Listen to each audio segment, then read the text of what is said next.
Welcome to Munger Vision, PEGTV Sports Channel 15, public access television. You are looking at beautiful St. Peter's Field, and we have varsity baseball action for you today. That's a feature event. You're looking at Ryan Carter take his warm-up throws for MSJ. They'll be in their home gray uniforms, trimmed out in green, and a very familiar foe, a very big rival, Mount Anthony Union High School, will be the opponent. The Patriots, all decked out in their red, white, and blue, will be at the plate first. Conditions for the game, well, you see the sunshine through the camera lens, and it's deceptive. It's chilly, not cold yet. It's going to be by the fifth inning, but the wind is going to be a major factor. It is strong, it is gusting, and it is coming hard from home plate out to center field right now. And this lineup for MSJ defensively, we've already mentioned Ryan Carter is out there on the mound. Behind the dish is Bill Scholdice. Will Haddock is at first base. Ryan Gilbert is at second. Brian O'Rourke, finally making his debut at the varsity level here, is at shortstop. Mike Sorelli's at third base. Colin McCormick is your left fielder. Nolan Rhodes in center. Rich Cussell is in right field. And the first batter up for the Patriots will be Jesse Crozier. He'll be followed by Dan Pierce and Zach LeBaron. LeBaron also, the number 3 hitter. He'll also be the pitcher for the Patriots as we are underway. And Carter looks in and gets the sign. That's just off the plate. Now Carter can bring a lot of heat. He throws hard, but he's got a knuckle curve and a variety of pitches he does throw to complement the fastball. That one right there, and it'll be a 1-1 count. Scheduled for 7, you can always go extra innings, and there's also the mercy rule that hopefully will not be invoked here today because the baseball season in high school in Vermont is just way too short as it is. Glenn Carter, the head coach at MSJ. And this will be a good test of the winds. Cussell will fade back and he'll play off his glove, and that's definitely going to be a factor today, the wind, as they're going to send him to third base, and the throw will not get there, and he's going to have a lead-off hit that will get him to third base. And yep, I told you that wind, that's not the start Carter wants. Carter, the type of pitcher that really has to get off to a good start just for his own psyche. Now he's got a runner at third with nobody down, and Pierce the hitter, and Pierce will also be the center fielder when the Patriots take the field defensively. I like this, Carter going right to the full windup of the runner at third instead of pitching from the stretch, which says to me he feels much more comfortable pitching from the full windup. There are pitchers who prefer one or the other motion, the windup or the stretch. So that runner at third getting a pretty good lead down the line, and that will be called a strike. That was a pitcher's pitch right there on the outside corner. And again, for any information pertaining to MSJ spring sports, baseball, softball, lacrosse, golf, tennis, whatever, you can go to the MSJ website and get all the schedule information you need. And again, all the baseball games will be here at beautiful St. Peter's Field. Like I said, this is a huge rivalry. It's a very personal rivalry also between a lot of these players. And that bleeds right over. That's going to score the run. They're trying to get the runner at first. Nope. And that ball will be saved over there by Haddock. He saved the runner from advancing up, so that leadoff error becomes a run. That was a good poke up the middle. And O'Rourke sticking with it. Couldn't get the out at first. So the Patriots getting off to a dream start here.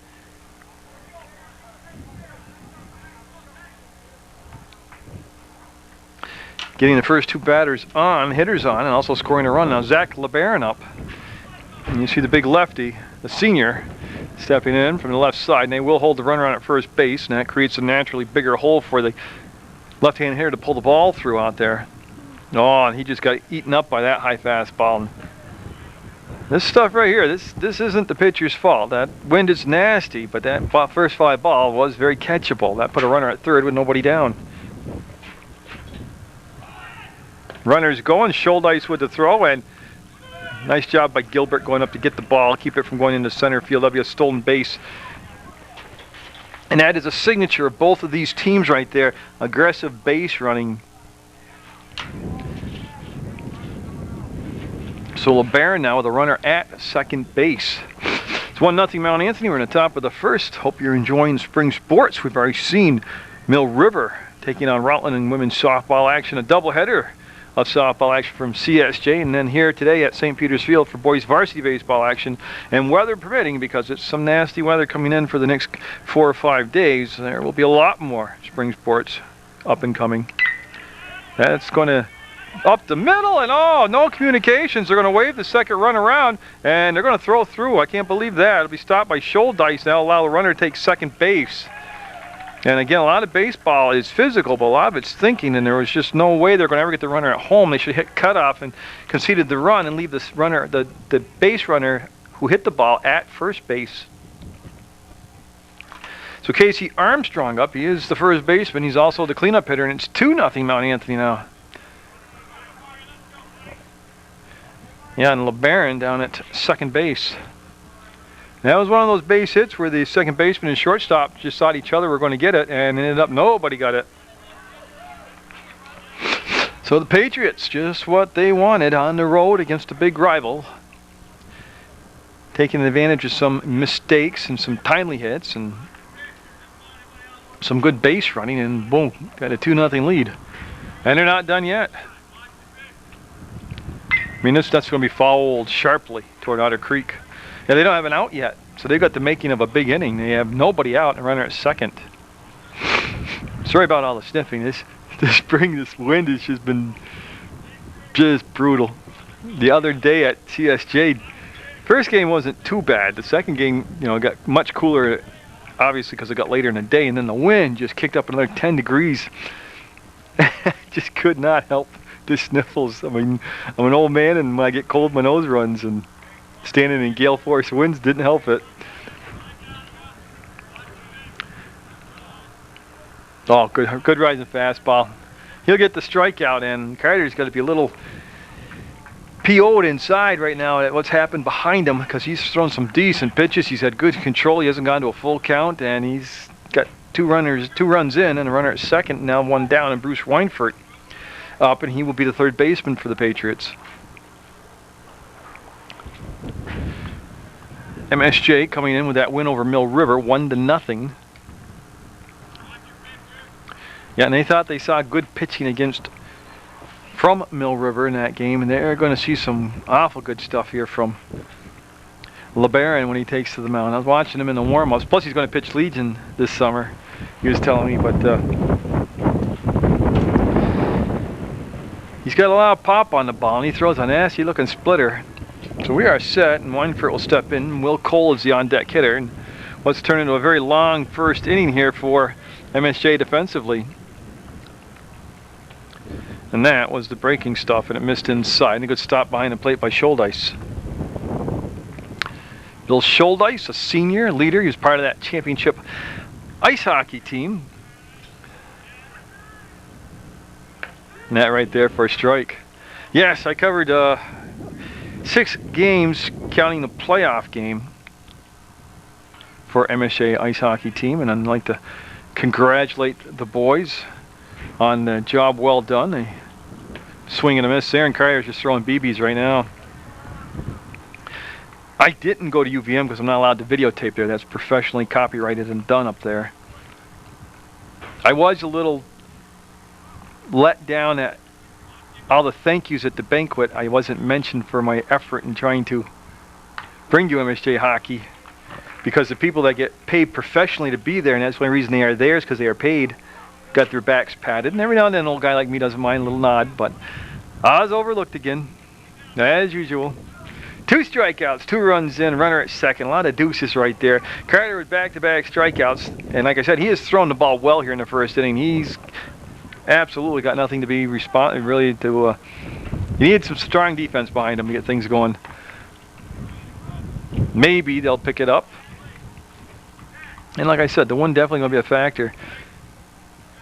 Will Cole, the second baseman, at the plate. Dan Krebs, the left fielder, on deck if they can extend it to another hitter here. Whole inning started off with a fly ball to right field that was misplayed. Then a single between the second baseman and the shortstop that wasn't fielded. That went up the middle, and that scored a run. Then the throw was up the line, and allowed the runner to take second base. They threw home, and the ball went up the line. Carter looks in, likes the sign. Schuldice right on the outside edge of the plate with the target, and the pitch explodes up and out of the strike zone for a ball.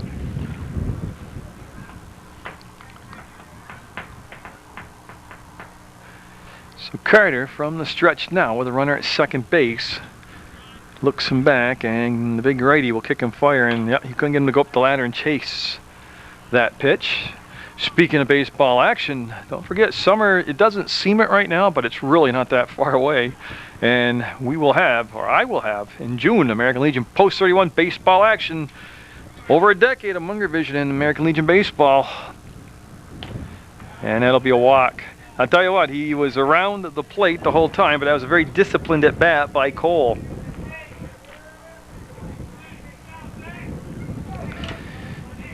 So Carter now will face the 7th batter of the inning, and Krebs trying to add to that 2-run lead with a runner at first and second, and of course not going to hold the runner on. Haddock will play behind the runner and more in the hole. And you see Carter look, and breaking ball will get the call for a strike.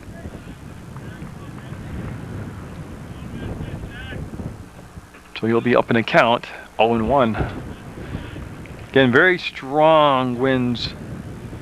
And I know I'm tape delayed, but we are 4 days away from marking the anniversary of the hurricane that we had last year in April. And I just hope these winds are indications of what could be coming back to visit us. Boy, I tell you what, that was an awful experience for many, many people.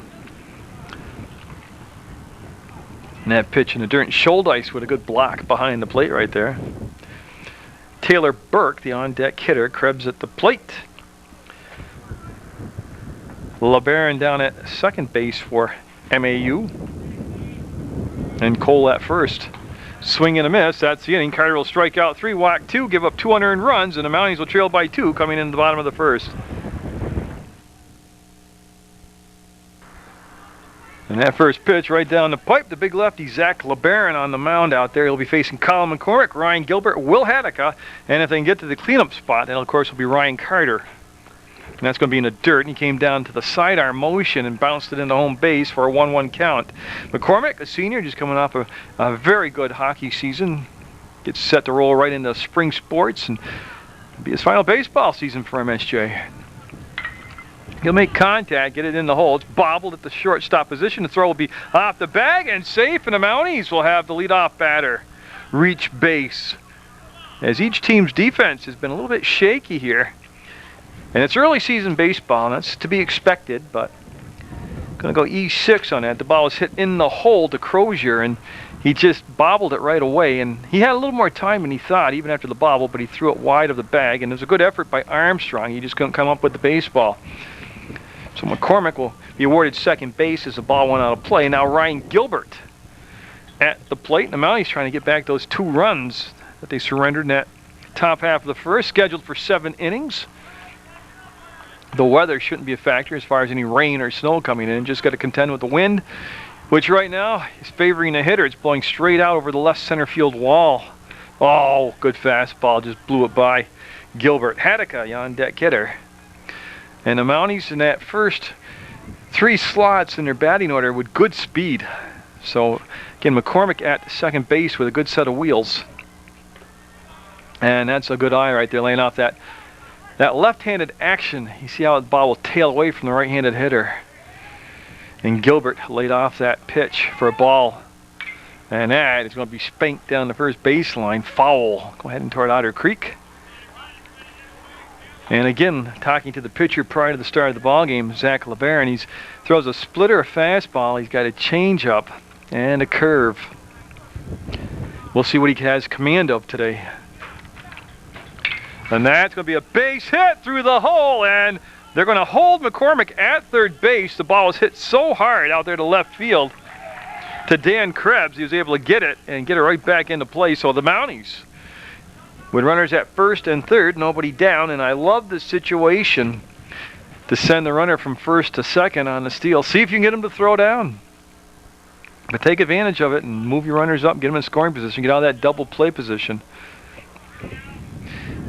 And of course, Haddock, also a senior. This is a very veteran club that Glenn Carter has this year on the diamond. That'll be outside, and ball 1 the count. So MSJ able to make good contact with the first 2 hitters. Gilbert just jerked the ball through the hole. It's short. That was a good job of being able to pull it. There's the throw back to first, and the runner back well ahead of the throw. And Gilbert had a very conservative lead, actually, but a lot of times the pitcher does that just because he can't make his mind up on what he wants to throw, so he'll buy a little extra time by just flipping it over to first.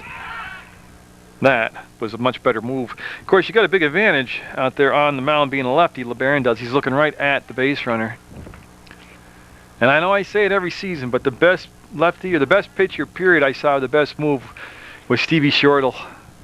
Never forget the Fairhaven game. Legion ball, Fairhaven against Post 31. Shortle picked off 3 people in 1 inning. It was just amazing to watch. That was the inning. That was the game, basically. They kept getting the runners on to get the thing tied up, and he kept picking them off. And that'll be the backstop, and the runner will not come home from third, but they will move the runner up from first to second. And, of course, it was, I believe, 3 years ago, possibly 4, they renovated the backstop, moved it about 15 feet closer from the old backstop. It's also made out of concrete. So the ball gets back there quicker and then comes back to home base faster when it ricochets off from that wall. And it's much harder to score now on a pass ball if you're at third base than it used to be. Back in the day, when I come down here and play junior and senior Babe Ruth, I could even score from third base on pass balls. That's how far back the backstop was. So there's a walk, man, and the bases are juiced for Ryan Carter. So an excellent comeback for MSJ here to respond to that first inning for MAU. And they got the guy at the plate they want. There is nowhere. Well, you can always walk him, but you really wouldn't think that would be called for so early in a contest. But you got the cleanup hitter on. Base is full, and he should be seeing some pitches.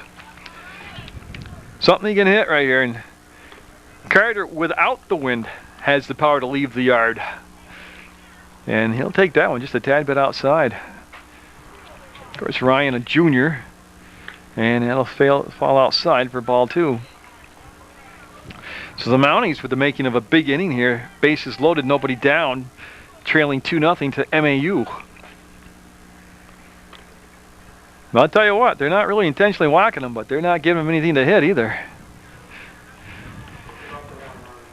Yeah, they're going to concede the 1 run instead of the home run over the onto St. Joseph Avenue, which I've seen Ryan do many times, and that'll be called a strike. And that'll be it. They'll walk the run in, and bases will stay loaded, still nobody down, and Carter will be credited with the RBI. McCormick will come in to score. Haddock will go to second, and Mike Sorelli up. Now Sorelli's an excellent contact hitter. He's got double power. He can hit the gaps, but again, he's fast out of the box, and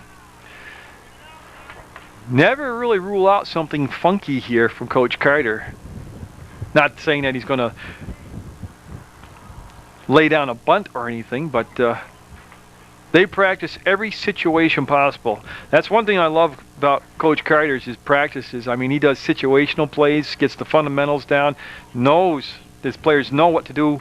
Whether they're in the field defensively, you know, ahead of time, if the ball's hit and people are on base, they know what the situation is, how to react to it, so it's second nature. Same thing offensively, you know, the bases are loaded. If the ball's hitting this position, this is what we want you to do. Obviously, you got to go, you know, on the ground ball, everything. You got to make sure on the tag up, the fly ball, that it's going to be, you got to be back, be tagged up. It's those little things like that that will win you ball games. Great pitch.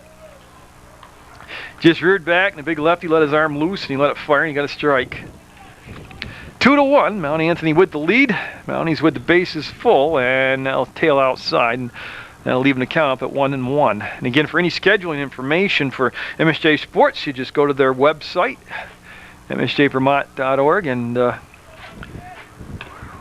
that's a strike right there. He couldn't hold up on it, and that was belt high, called for a strike. And you can get all the spring sports, softball, baseball, lacrosse, golf, anything you need, and they'll give you all the information that you have to have. And that's going to be out of play. That's over the dugout toward Otter Creek, and they'll just be keeping the count at 2 strikes right there. And again, some of the new features at PEGTV Channel 15 Sports is they have the interactive, or not interactive, but on-demand video. On-demand video. You just go to the website, www.pegtv.com, and you can watch sports right on the computer. There's 1, and they won't get 2 when the tying run will come across the plate. Then he did get the runner at second, but they got the job done. As Gilbert came home to score, Haddock went to third. Carter was out at second base on the force out. And Sorelli on the fielder's choice will be down at first base. Now bring up the catcher, Big Bill Schuldice. Schuldice had a very good time with the bat against Mill River in the first game of the year. And he showed bunt, pulled the bat back in plenty of time, but the ball was right there in the strike zone, and it'll be an 0-1 count. So with one down, we're tied at 2, and the Mounties still with runners at first and third. And Sorelli, a good man to send on the steal, and he'll be back ahead of the throw to first. And yes, of course, they are holding him on. They're Casey Armstrong holding Sorelli on at first base. Throw back, and oh, he was safe, but it was closer. A lot of times you take, as a runner, and you make the terrible assumption that they won't throw back-to-back times over there, and that's when you kind of get that weight on your lead foot going towards second base, and he did get back ahead of the throw right there. He's off and going, and they're going to pump fake. They wanted the runner to release on the pump fake from third, and of course that's the oldest play in the book, and he didn't fall for it, so they'll concede the base to Sorelli. And Schuldice now with runners both in scoring position out there, looking to break the tie.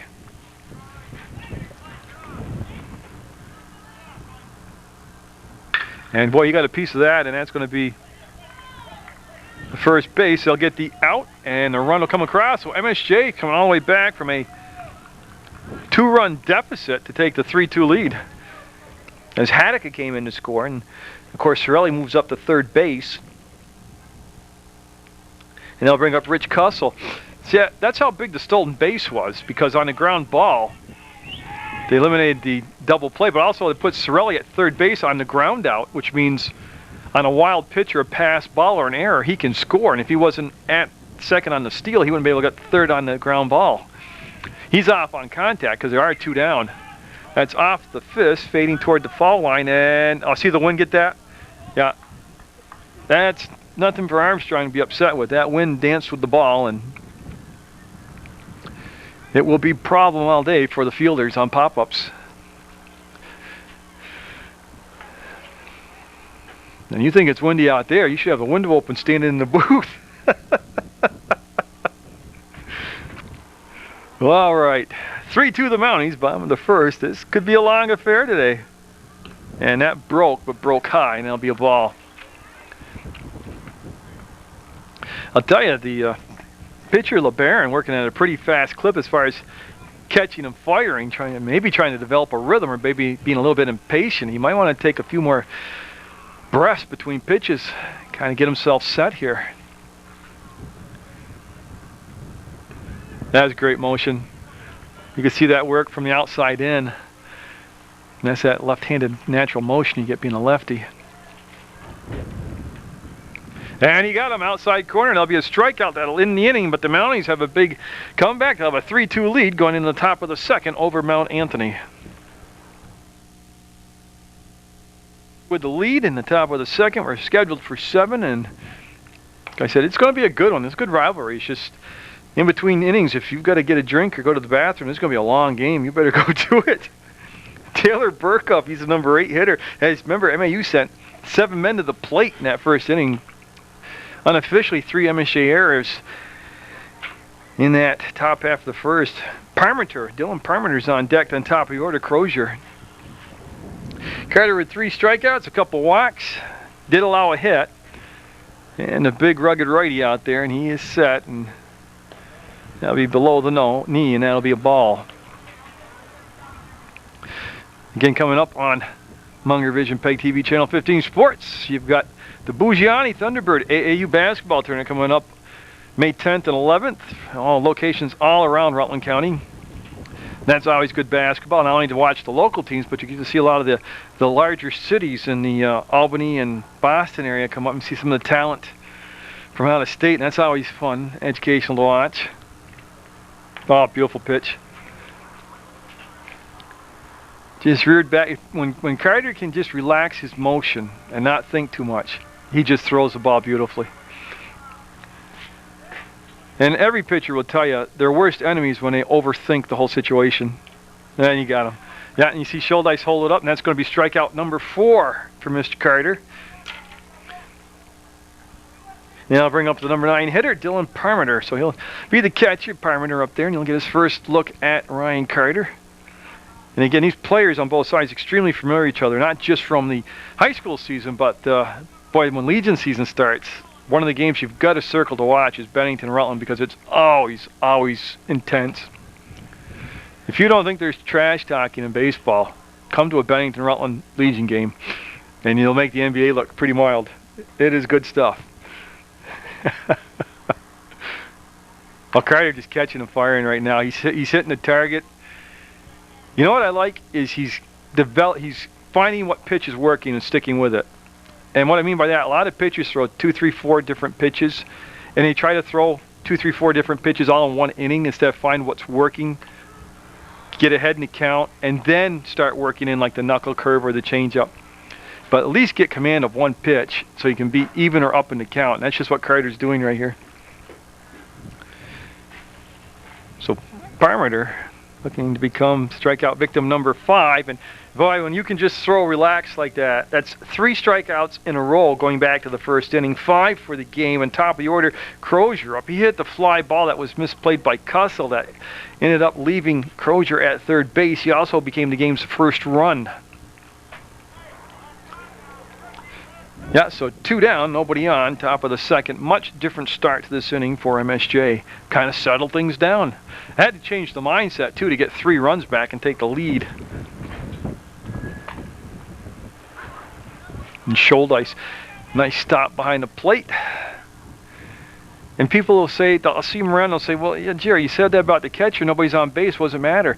Well, it slows the game down. If he lets it go by him, he's got to go chase the ball down, get it, throw it back.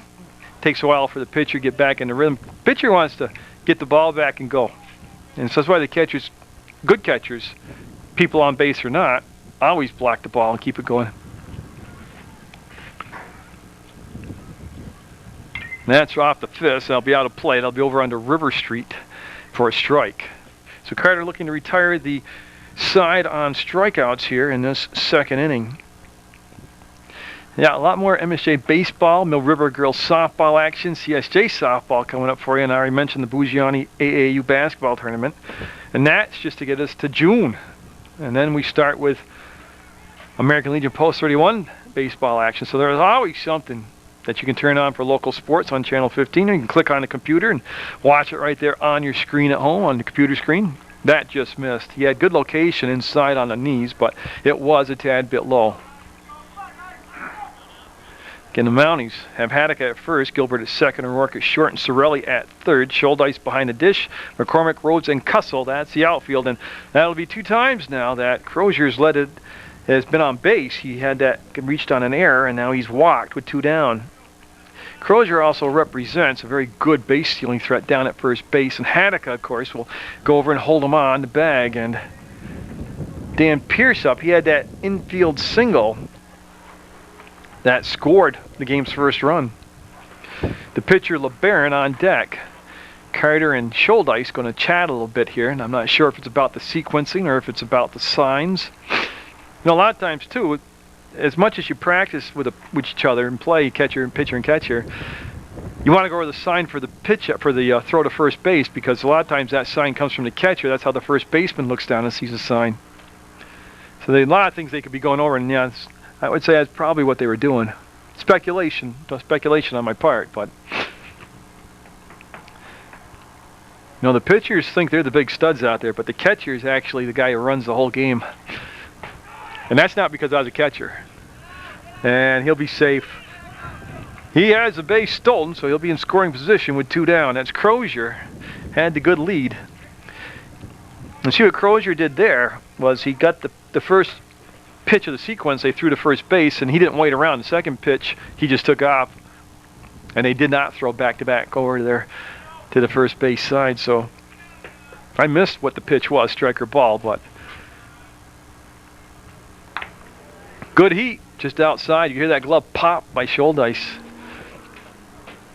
And again, LeBaron on deck, and the Patriots looking to get the thing tied up here. It's 3-2 MSJ in the top of the second. Yeah, and Carter will just step off. That wasn't really Crozier bothering him as much as he just wanted to kind of regroup and figure out what pitch he wants to throw. He'll come inside, and I can't name all the clinics and camps and states that Ryan went to last year, but he did quite the intense tune-up with all real high-level baseball action. I wanted to say Arizona. I think Florida definitely, but I know Mike Dorian, son Robbie, and Ryan were all over the place getting really quite the attention in some baseball camps and clinics. So Carter will get a new baseball, get on the rubber, go to the stretch, look inside the shoulder ice. He'll flash the sign, and we'll be set here with the 2 outs and the pitch. You see his motion nowhere near as fluid and easy as it was earlier in this inning. I never understood that old expression, aiming the ball, but the more I watch from up here in center field as the years go by, that's kind of what Ryan's doing right now. He's not really throwing the ball as much as he's trying to aim the ball right now. The pickoff play, and the runner will be back safe. That was Gilbert that snuck in from the second base side of the bag, and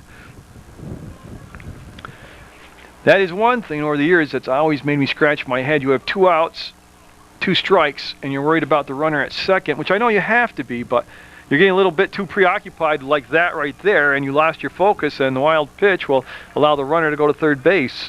My point being, if you just punch the runner out at the plate, you don't have to worry about the guy at second. The inning's over. It's detailed to where you're putting your focus and attention. So after 2 strikeouts, he'll walk 2 batters, and that'll bring Coach Glenn Carter out to speak to Ryan Carter and just kind of get things refocused. The big deal here is now control as far as throwing another wild pitch with a runner at third. You'd let the run come home without the aid of a base hit. So the second inning that started off so well for the Mounties, now they're having a little bit of a fingernail biting time. They could also be discussing the runner at first base, because I would assume he's going to be taken off for a steal the second. Will you throw down? Will you put the cutoff play on where the shortstop will step in and cut the throw off? So a lot of stuff they could be talking about. All I try to do is fill up the airspace because I can't cut to a commercial break. So, all right, they've broken up the meeting, and well, not officially yet. Now they'll break up the meeting. Last talk was with the catcher Schuldice. Ryan with 5 strikeouts in the ballgame and 4 walks. And so far over his career in high school level, it's been a pretty neck-and-neck ratio, the strikeout and the walks. And the pitcher, Zach LeBaron, up. He had a single his first time up. That's a great pitch. He started on the outside part of the plate and brought that all the way to the inside corner. A lot of bend on it. So Carter wants to get ahead in the count. He's at 0-1 right now. And you know, I've seen that work twice now. They got to worry about the runner going back at home base, and yeah. See, the run counts. The run is scored now. That's a good job of executing that by MAU. So we're tied at 3, and they're just in the rundown, the pickle play, and I'm not even going to attempt to keep score on this one. And there's the out. The job's been done. We're tied at 3 going in the bottom of the second. MAU and MSJ.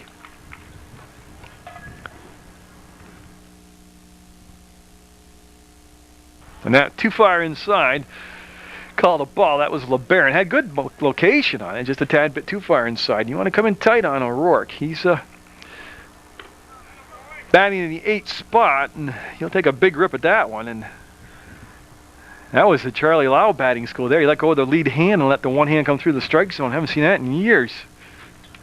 Oh, he needs a 9-iron out there for that one. Of course, O'Rourke with that leg injury had to sit out a lot of his high school career so far. Let it get all mended and healed and had his surgery. And he'll skip out of the way of that, and it'll be 1 ball, 2 strikes. So we'll have the 8-9 hitter, and then the top of the order. It's going to be O'Rourke, Rhodes, and then McCormick due up in a 3-3 ball game in the bottom of the second. And the Patriots out there in the field with their red, white, and blue uniforms on, and that's going to be caught by the second baseman. He'll just kind of fade over, and Will Cole will make the catch for the first out of the inning, and that'll bring up the number 9 hitter now, and it'll be Rhodes. Again, MSJ able to put 3 runs across the plate in the first. So they got the first 3 batters on, then Carter came up in the cleanup spot and they walked him. That drove in the game's first run for MSJ. And that pitch was high for a ball.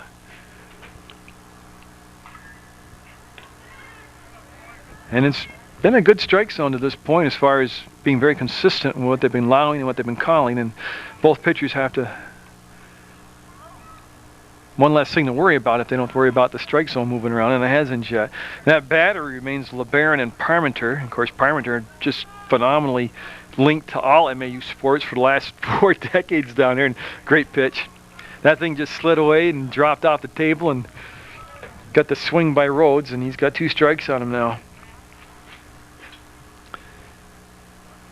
And that's going to be fisted up and over the backstop, over the screen onto River Street. And I'll tell you what, if you drive by River Street during a baseball game, that's at your own risk. I don't know how many cars over the years I've seen get dinged up and cracked windshields from foul balls hitting them out there. It's almost a passage of summer that you know it's here coming when you start hearing the dinging of the balls on the cars on River Street. And there's a strikeout for the second out. So we'll see now if LeBaron can finish the deal 1, 2, 3. Remember, Carter got the first 2 hitters out in the top half of the second and then struggled, gave up the tying run. Couldn't find that third out right away, and now LeBaron in position. Same situation, 2 outs, top of the order up for MSJ, just like the Patriots got the first 2 outs. And then their top of the order came up, and that's when everything kind of got percolating. And McCormick, watch that one go high and over his head. He reached on an error and then eventually scored the first run of the game for MSJ. And again, that I love watching left-handed pitchers from this angle from behind them because you get to see all that cut action they get so naturally from being just a left-handed release and rotation on the ball. Tried the same pitch, a little bit further outside, and also McCormick wouldn't offer up at it. McCormick knows the strike zone very well. Very disciplined hitter. That's why he's in that leadoff spot. He'll make the pitcher do that right there. Throw strikes. So he'll take that for a ball. And Ryan Gilbert is the on-deck hitter with 2 down. McCormick digging in, getting all set. He'll put it into play, and this could be an adventure with the wind. And it will drop in. Again, 3 Patriots around it. Nobody really chatting it up as far as communicating. And McCormick will be on base for the 2nd time today. And I cannot give him an error on that, but he'll be on base with a couple funky hits today. So MSJ now with the go-ahead run down at first base. Gilbert up. He had an RBI single through the gap, the hole at shortstop. And I remember he pulled the ball. He had a decent hit. And McCormick back to first base. And again, he always, actually with Coach Carter, everybody represents a threat to steal. He's a very aggressive base running coach. And that's going to be off the end of the bat. A little nubber foul toward the Patriots dugout. McCormick so far, though, a pretty conservative lead over there at first base. He's being held on, of course, by Casey Armstrong. Will Cole's the second baseman. Crozier's at short. Weinfurt is the third baseman. And Parmenter behind the dish, and that's going to be out of play for a strike. Burke, Pierce, and Krebs, that's the outfield for MAU. The Mounties with that 1-win, no-loss record with a 1-0 win over Mill River to get both teams' seasons underway. And the big lefty will come home, and he just missed. I believe, if anything, he might have been just a little bit too far above the belt. Other than that, that was a good-looking pitch. And Gilbert with the glance down at the third base coach. He'll put the ball in the play. The runner was off and going. It's down to second base. Cole will flip to first. That's the inning, and we'll stay tie at 3 going into the 3rd inning of play between MAU and MSJ. swing and a strike on the first pitch. So Ryan Carter going into his third inning of work, and he's looking at LeBaron, who was at the plate when they got that pickle play and scored the tying run. So he's back at the plate. It's act just like a stolen base thing. And whoa, he tied him up with the high fastball. Armstrong on deck, then Weinfurt, and Cole will bat fourth if they get that far into the lineup here. And it's the section of the ball game where you expect the pitchers and the defense kind of settle in and coast for the next couple innings. Or that's usually the pattern. And like I said, Carter, for the most part, even on his walks, he's been around the plate. Sometimes he's a little bit, I don't want to say finesse, that wasn't finesse right there, but a lot of times he nibbles, or he's trying to just put it on the edge of the corner. He's a little bit too finite. I think he's best when he just uses his big, powerful body and just heaves the ball in there. But I know there's a lot of people who can't catch up to it. And again, right there, he'll fall off the mound toward the first base side, and the pitch will be low, and it'll be a ball.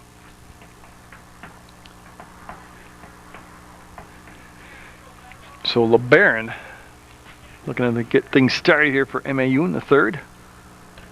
Will not. He will go down on a swinging strike.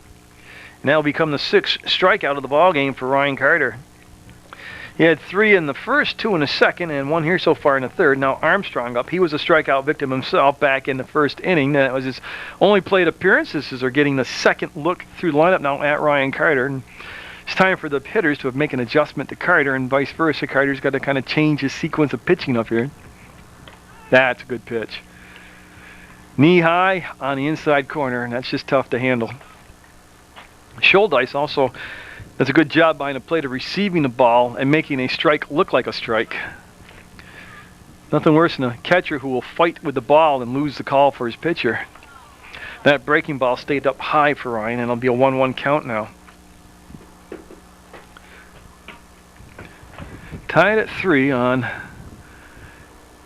the second game of the year played here at St. Peter's Field. I'll tell you what, I walked on the field just before coming up to the booth, and it's nice and firm and not spongy, and for the kind of spring and winter we had, that's in excellent condition. The grass will get green eventually. We just need some sunshine to hit it. I'll be able to play on a fall ball. Actually, all the fields I've been to this week, from Mill River to St. Joe's College to here, have surprisingly all been in good shape. So Ryan Carter. Oh, see that? That was a great job. I think that was a strike, but Schuldice kind of just received it and snuck it in. That's 4 strikeouts in a row now, dating back to the... Oh, actually, I'm looking at the book backwards. That's not 4 in a row, but that is 2, 4, 6, 7 strikeouts in the ball game. I had a senior moment there for a second. Now Weinfurt up with 2 out, 2 on. Now this is where Carter was in the second inning. He had struck out the first 2 batters and then struggled to get the third out. That is going to be a dead ball. It'll be a foul ball. Now with the 2 outs in the second inning, that MAU was able to get the tying run in. And we're tied at 3 in the third. A good time to remind you also to watch Sports Beat on Channel 15. That's my show, and you have to put up with me if you want to watch it, but it's been on since November of 1995, and you never know what you're going to see when you turn it on. Right now I've got the Casarino boys on there teaching me how to shoot free throws and 3-point shots. His 3rd grader, Kyle Casarino, is the Vermont State free throw shooting champion for his age group, and what was fun about the show, everything was fun about the show, but when he was doing, he took 15 free throws in a row and chatted to me, never broke concentration, and he was 15 for 15 at the end of the show, and that will strike out the side. Carter with 8 strikeouts. That was an excellent inning, and we'll stay tied at 3 going into the bottom of the third from St. Peter's Field on Channel 15 Sports. And that will be a strike to start off the bottom of the third, and this is going to be the number 3 hitter, Will Hadicka, then Ryan Carter, Mike Sorelli do up. Ryan Carter with 8 strikeouts in the ball game. And like I said, he's even on his walks, he's been around the plate, and that's going to be through the hole at first for a base hit, and that'll put the leadoff runner on base for MSJ. And Hadicka, not a bad guy to steal bases with either. But they're at that 3, 4, 5 spot. Now, as far as putting a guy's steal on right now, I'm not really sure I'd want to take the bat out of Carter's hands. I want a man on base for Ryan Carter. He was walked the first time up, walked with the bases loaded. And that'll come inside for a ball. And again, he'll hold Haddock on. That's Casey Armstrong playing first base. We're there for the Patriots. And from the stretch, LeBaron gets a long look into Dylan Parmenter. And he'll go to first base now. Yep. Haddock, well, easily back ahead of the throw. Not only that, the wind blowing in Carter's favor, too. He is a left center field pull hitter, and that throw will go over, and Haddock will be back safe again. Oh, I started seeing Carter play when he played for the Proctor Rangers in Little League. That's 3 throws in a row now over to first base, and Haddock with just a couple steps lead off the bag. Would make you think the pitcher really didn't want to come to the plate right now. And that'll tail away for ball 2. Then, of course, Glenn Carter put together the Rutland County Royals All-Star Baseball team, and Ryan, this was their home field, and Ryan played here, and I saw him at least 6, 7 times take the ball out of the yard at that young age level. It was pretty impressive to watch. And last year, during the American Legion season, I always parked my car in St. Joseph Avenue, just beyond the fire hydrant out there, and I always think it's safe over there. He was within inches of creaming my car with a home run. Made me rethink my parking alignment when he was up to hit.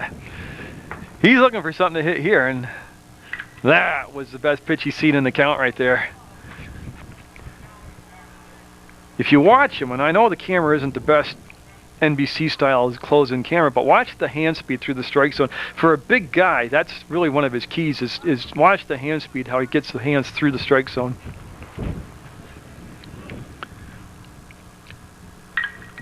And that will be fouled off. Well, I gotta tell you, I like the fact that LeBaron now is coming right in after him with the pitches. He's got 2 strikes on him, so if he's got that splitter that he told me he had, this wouldn't be a bad spot right here to throw the splitter to him.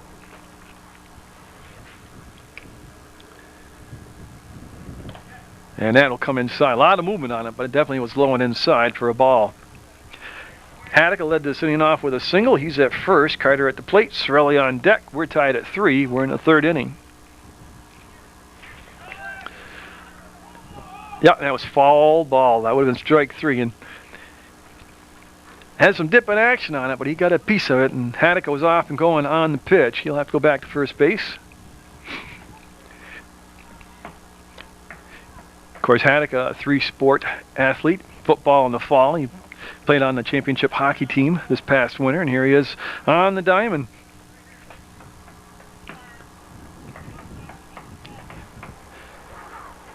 And what's been a long at bat will be strike 3. That was a great pitch. Yeah, no doubt about that. That was a great pitch. That's a big out right there.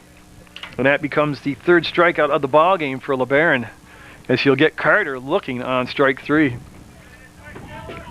Now Sorelli up. He's only been up once as a fielder's choice. He got stranded at 3rd base, and that took place in the 1st inning. Now they'll become a little bit more liberal with sending Haddock to second base. It'll be a ball as it fades outside. Again, a very breezy day. And the other thing notorious about St. Peter's Field is this time of day, or near the supper hour, is that left field for the 3rd baseman, shortstop, left fielder, they got contend with the sun also, picking up the line drives and the foul balls in the sun. And pitch also called a ball. And you know, I've never learned my lessons. I've been cold at every game I've done this year. And here I am with only the 1 jacket again. I get this illusion in my head that I'm going to be inside the booth and it'll be warmer, but it's a neat thing. I mean, you wouldn't believe how much when you open the window to extend the camera out the window, how much it funnels the wind right into it, draws it like a magnet to you. And it could be an age thing too, where I'm just getting old and every day's cold. So after falling behind in the count to Carter, and he got the strikeout, he's getting behind in the count here to Sorelli. Schuldice is on deck, and He'll have the walk, and that'll push Hadeka over to second base, and they'll put runners at first and second with just the one out. In Schuldice, he grounded out his only plate appearance. And his MSJ, just like MAU, getting a second look now at the pitcher, second time through the lineup. Schuldice got the table set here. He's got a couple of runners on, and they'll have a meeting on the mound, and that will also send Schuldice down to talk to the third base coach. So Parmenter will head back behind the dish.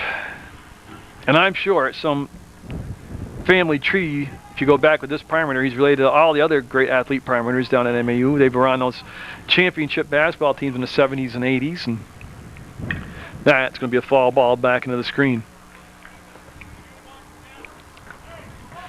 That's like the McGuires and the Pembrokes. Same deal. When you see a name like that on a MAU sports roster, it has a lot of tradition to it.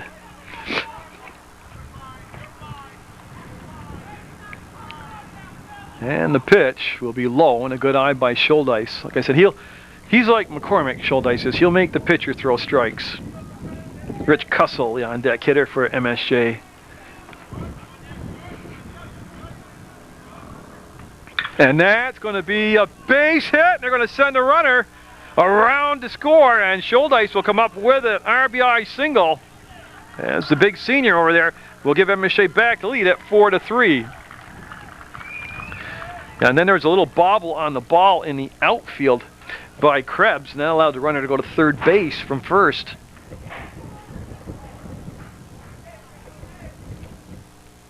So Hadeka will score. It'll be 4-3 MSJ, and Cussell up now.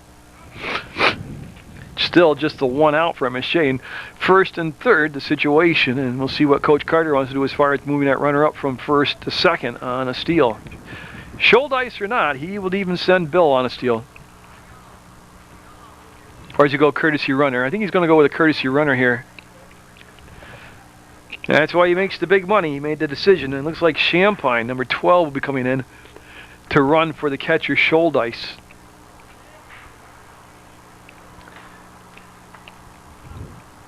So put a little more speed out there on the base pass. And also get your catcher in there and let him... It's a tough job squatting behind that plate. Seriously, the whole ball game. So let him get a little rest. Plus, he'll have his equipment ready if they don't bat around the order and get to him again. So he'll be able to get right out for the start of the fourth. So LeBaron's starting to get the pitches adding up here, and that's Champagne. He'll be back ahead of that throw. It's again very focused on that runner at first base. He'll go back over, and this is where you got to remember, though, too, also. You've got a runner at third base with all these throws to first. Not that the runner's going to take off from third to home on a throw to first, but it's if the ball gets past the first baseman. Oh, got him waving at one, a rise ball there out of the strike zone. And Cussell kind of half swung. Didn't really put a lot of effort into it. Kind of half swung at it. Got fooled on it and couldn't change the momentum of the bat. Yeah, he's got a very distinctive move to first base. When he does it again, watch, he'll bring his lead leg up much, much higher. He'll exaggerate the lead leg, much higher kick than when he just comes to the home base with the ball. Good pitch. Outside corner for a strike. And it's Armstrong, Cole, Crozier, and Weinfurt on the infield for the Patriots, with Parmenter behind the dish. Krebs, Pierce, and Burke are the outfield. That'll be too low, and that'll be called a ball. MSJ with the lead at 4-3, just the one out still, and runners at first and third. And Brian O'Rourke is the on-deck hitter for the Mounties. And you can see right there how much higher he brings the knee. Kind of tucks it a little more, too. And that's what you're looking for if you're one of the base coaches or the man at first base.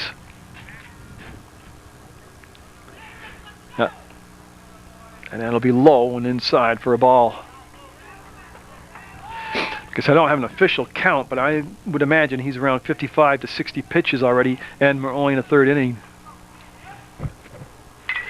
That's put on the ground to short. Crozier for one. There's Cole's going to hold it. The run will score. The run will be safe at first on the fielder's choice, and probably not a bad decision to get the out and not toss the ball. It would have been a close play at first, but so the pinch runner, or the courtesy runner, Champagne, is the force out of a 6-4, and Cussell will reach on the fielder's choice. Now O'Rourke up, and the Mounties up 5-3 on the scoreboard. O'Rourke, of course, your shortstop. And there's the throw to first, and yeah, he dove back head first, but he was safe. Now they're just waiting for the indication from the umpire. And he was back. On a close play, but he was safe. O'Rourke popped up to the second baseman, Cole, and another throw to first.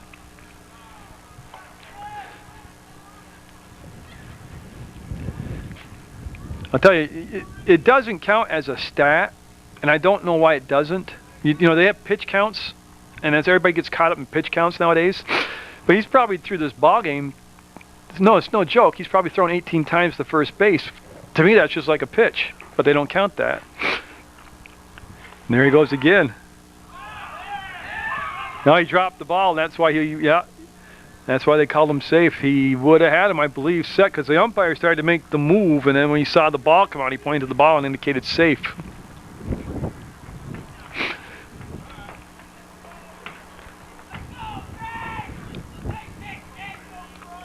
So MSJ with 2 runs so far here in the third. They got him in the pickle in the pickoff, and you see the rundown, and he's going to be safe as they bobbled the ball, and he might even take the turn. No, he's going to stay at second base, so they just didn't execute what happened there. Just trying to make the catch and make the throw before he actually secured the ball. So Cussell will end up down at second base.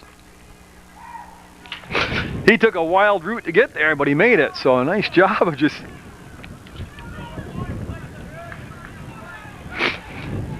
staying alive and got the second. Puts himself in scoring position with just 1 down. Oh, nice pitch.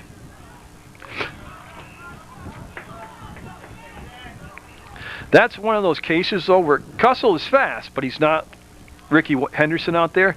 As a catcher, I would have just had my pitcher a couple throws over, but then have him concentrate on getting the runner. Oh, it's a tough play at third. Makes the throw, and that was a big job right there. Oh, scooped it out, got the throw, got the out, but the Mounties will have the 5-3 lead going into the 4th inning of play. Cole, Dan Krebs, and Taylor Burke, the 3 due up here in the 4th inning to face Ryan Carter, who struck out the side in the 3rd. And order, he had a 1-2-3 inning, and he's got 8 strikeouts for the ball game so far. He's, like I said, he's thrown extremely well. Even with the walks he has, he was around the plate on all the pitches. And I just figured out why it was so excessively windy up in the booth today. They've left the overhead door downstairs open, and that just draws the wind through here. So at the next break in the action here, in between innings, I gotta go shut that door. It's killing me. So a foul ball, and I'll chase it down. And again, MAU started this whole ball game off with a 2-0 lead at the end of a half inning. MSJ responded by taking the lead 3-2, and then the Patriots picked up a run in the second to make it 3-3, and the Mounties in the third picking up 2 runs to make it 5-3 MSJ.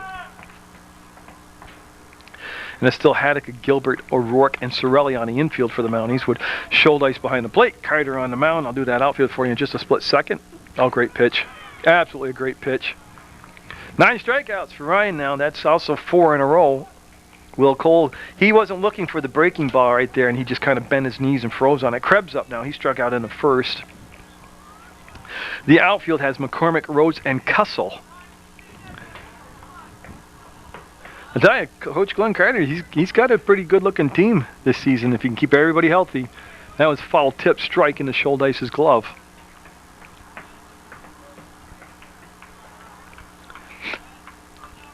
So Carter from the windup. That'll be foul ball. See Ryan pitching from up in the count. He's 0-2 on this batter also.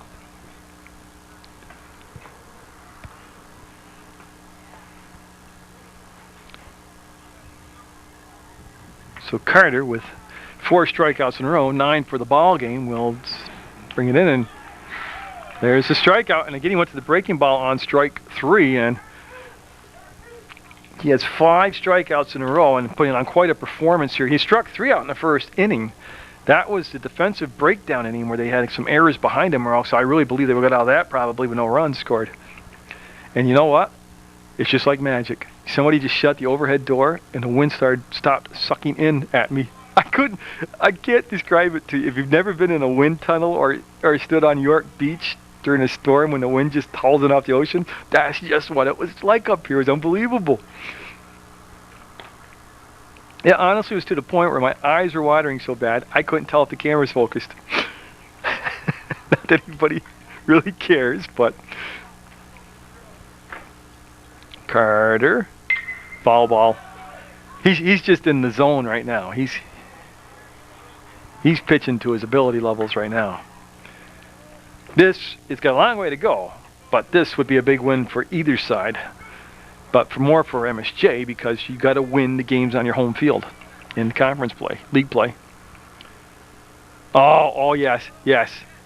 He got him. He's struck out the side for the 2nd inning in a row. He's had 3 strikeouts in 3 innings in a row, and he's got, I've lost track, I think 10, 11 strikeouts for the game.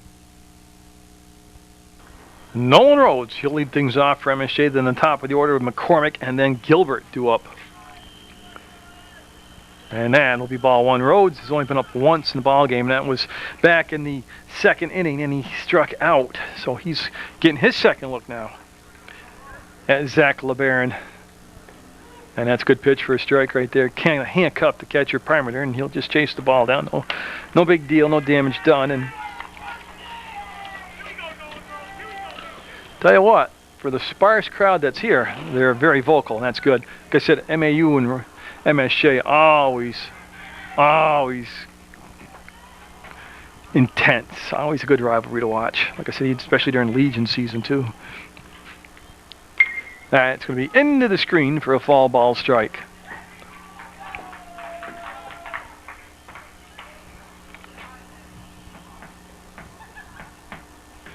So they'll retrieve some of these. Oh, they sent. Okay, I turned my back and Rhodes is at first base, so I'm not really sure what I missed. You'll know because you were watching and I wasn't. So now McCormick will be up there, and they're going to have Rhodes at first base with nobody out. And he's safe. Boy, they had him pretty close, but he's able to scuttle back in there and just head of the throw and be safe at first. So MSJ with that 5-3 lead going to work here in the 4th. Scheduled for 7. And again, he's going back to first, and Rhodes will dive back head first and be safe.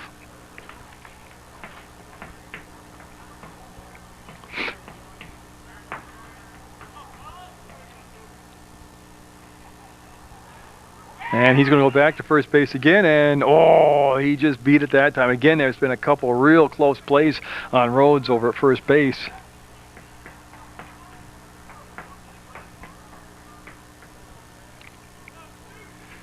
He'll come to the plate this time. McCormick wanted to bunt. He missed it, and boy, they had a pretty decent lead down there at first base. If the catcher perimeter could have came up a little bit cleaner with the throw, he might have had him at first base. They had to bunt on him. It wasn't a contact play.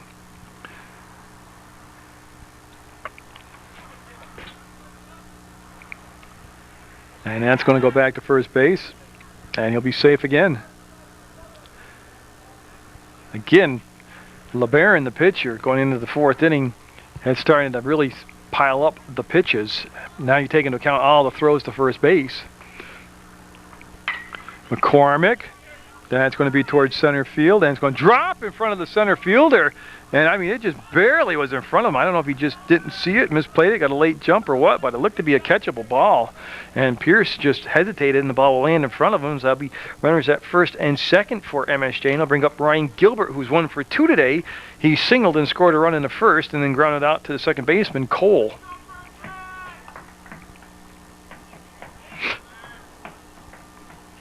So again, you're watching varsity baseball action from St. Peter's Field on Channel 15 Public Access Sports on Munger Vision. Oh, great breaking ball. That's that pitch where it starts inside corner and then breaks all the way to the outside portion of the corner. And he'll swing through it, and that'll be a strike to Gilbert. Boy, they're trying to play a little small ball here this inning. And he went up out of the strike zone and on. But at that point, what he's trying to do is push it down the first baseline. That's about all you can do with the pitch in that location once you've committed to the bunt on it.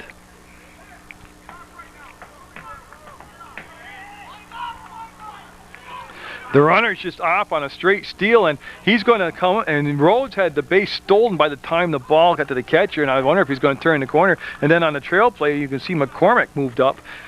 So that will put runners at second and third with nobody down on the wild pitch. So Gilbert with a chance to knock a couple runs in here with a base hit. And that's going to be to third base, and he'll play it barehanded. There's the throw to first. The run will come in, and the runner, this is what you do, little things do so well. There's the runner from second with the third on the throw to first, so he moved up and put himself in a position where he can score on an error, a pass ball, a wild pitch, anything. Rhodes will come in to score. He'll make it 6-3 MSJ. He has a nice play over it at third base to barehand it by Weinfurt. And now Hadeka up. Hadeka today has walked and singled, and he has scored 2 runs. So Hadeka being his typical self, very productive at the plate. That's going to be foul. Oh, it's going to drop into fair territory. I didn't even follow it. I'm sorry about that. I made the awful assumption that that was going to be foul. That's going to be a base hit for Hadeka. You'll have to take my word on it because I didn't show it to you. And he'll get an RBI, so he has been on base all 3 times today. And then all of a sudden makes it 5-6-7 to 3 MSJ, and we'll see how long they're going to go with the pitcher, LeBaron. As Carter up. His last time up, he had the bases loaded and struck out. Prior to that, he had walked with the bases loaded. So first time he's been up today without the bases loaded. They are holding the runner on at first base. Oh, that was a great pitch. That was a good swing, but that was a great pitch. Yeah, so Carter up at the plate, and Sorelli the on-deck hitter. And there's the one down. And that thing bent every direction you could. I think it actually came around the plate. That's why he didn't get the strike called.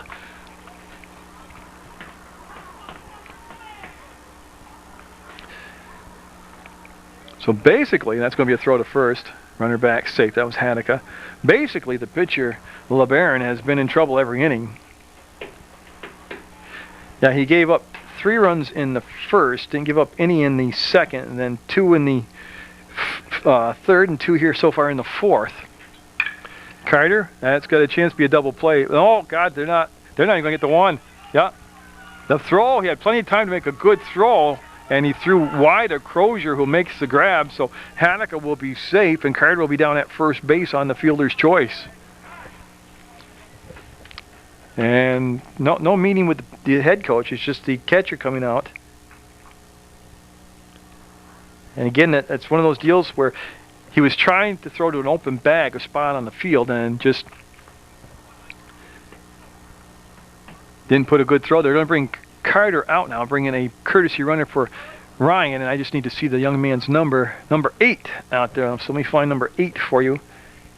That's Zach Richards. So Zach Richards off the championship hockey team will go on and become a courtesy runner. So Sorelli up with the runners at first and second, and just the, whoa, that one sailed up over the head. And just the one out. Schuldice is on deck, and that throw is going to first. He showed him the ball, but he's still safe. There's been some close calls throughout the ball game on those throws to first, but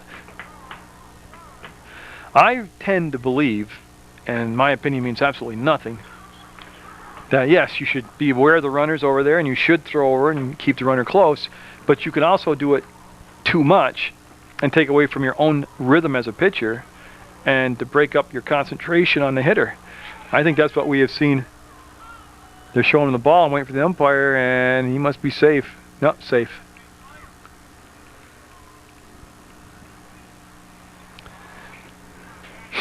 And I really just think that's what kind of happened here to LeBaron. I can't remember the last game in the last 2 or 3 years where I've seen a pitcher throw as many times the bases as I have seen LeBaron do. Big swing and a miss.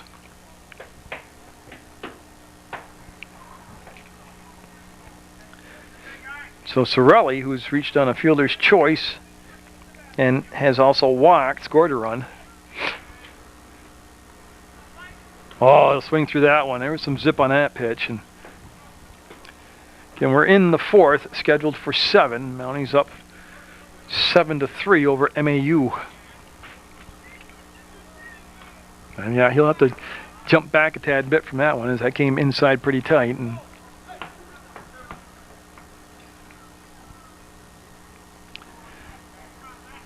Zach could be high, and that'll be ball 4, and that will load the bases up. So the Mounties have the bases juiced for the second time today. Sorelli will be at first. Scholdice up. He's grounded out, and he's hit into a... okay, let me start over. Scholdice is grounded out in the first, and then an RBI single in the 3rd. And I believe we're going to see a pitching change made now by the Patriots. Pitcher is a right-handed pitcher. It's Ted Hescock. He's coming on in relief of Zach LeBaron, who went, well, not through the 4 innings, he went 3+ innings. He's responsible for the 3 base runners on right now for MSJ. Bases loaded, 1 out for the Mounties. Scholdice at the plate. Oh yeah, this is a chance to break the game open. Big lead down to second base also on that pitch called a strike. Big lead down there by Zach Richards. So Hescock, not a pleasant situation to come into. Bases loaded and 1 down, and you won't get the call on that, and I'll leave the count up at 1 ball, 1 strike. Hey, don't forget, every Saturday, Channel 15's program director, Tom Leipold, loads up the server and starts the games at 4 o'clock, and he calls it Games of the Week, and he'll show all the sports handed in for that week. Starting Saturdays at 4 o'clock in the afternoon, you can see real, authentic, live, complete local sports coverage. No sponsorship, no pays, people, nothing. You just do it for the community. Hescock. Oh boy, what a bender that was. It wasn't definitely going to be called a strike by the umpire, but it was one of those pitches where usually the batter would give you you get fooled and take the swing, but that was a good at-bat by Scholdice to hold up on that breaking ball, and time called by Scholdice, and he'll get the time called by the home base umpire. He'll step out. Hescock being a little deliberate between pitches here, and I can't tell you, I really don't blame him. Coming into a bases loaded 1-out jam.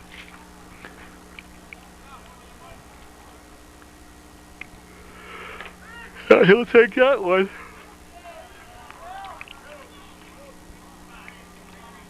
On the outside corner, and he'll go down on strikes, and that'll bring up the 2 outs now. Rich Cussell.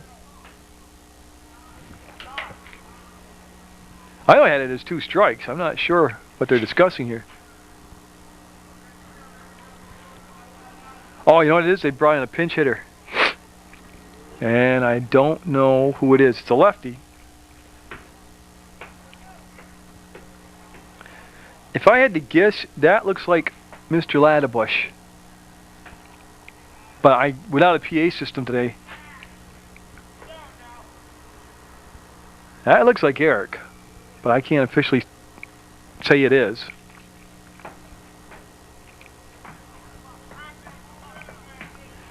So base is loaded, 2 down. MSJ going to try not let a good opportunity slip by him here.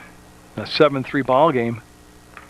That's a pitch called a strike on the outside corner. They scored 2 runs this inning to open the lead from 5-3 to 7-3. But again, with bases loaded and less than 2 outs before that last at bat, I mean, you got to really cash it in here. That's going to be a 1-1 count to who I think is Eric Ladebush. I don't know who it is. Somebody's hollered Zach, so I don't. Again, there is no PA system. They don't have the scoreboard hooked up and working for a varsity baseball game. That was a good swing. And it's one of those deals where this guy hasn't turned around once, so I can see jersey number. I can see his jersey. I just can't see the number on the back. So Hescock, number 4, on the mound. He'll come to the plate. Oh, got him. That's the inning, and that will keep it 7-3. MSJ with the lead going into the 5th. Ryan Carter will be looking at Dylan Parmenter, number 9 hitter. Carter with 11 strikeouts in the ball game, and there's a bunt attempt, and that's going to be foul. Good idea. You had Sorelli deep at third base, but he bunted up foul, bunted a hardened foul also. Carter with 6 strikeouts in a row going back to the 3rd inning. He struck out 3 in the 1st, 2 in the 2nd, 3 in the 3rd, 3 in the 4th. Other than a sprinkling of walks and some errors, he has been extremely dominant out there, and the errors weren't his fault. I mean, he has been the real deal today. That's going to be put into play, and that's going to be O'Rourke. He'll come up with it at short to throw to first, and got him. Good job by O'Rourke. That was a slow hit ball. And he came in on a charge and then set himself up, and he'll get the leadoff batter out on that 6-3 ground out. Now Jesse Crozier up. He's been on base twice today and scored twice. He's walked. He's reached on an error, misplayed fly ball, and he's walked. He scored 2 of the 3 runs for MAU. 7-3, MSJ with the lead over the MAU Patriots. And Carter will not get the benefit of the call there. That'll be a ball.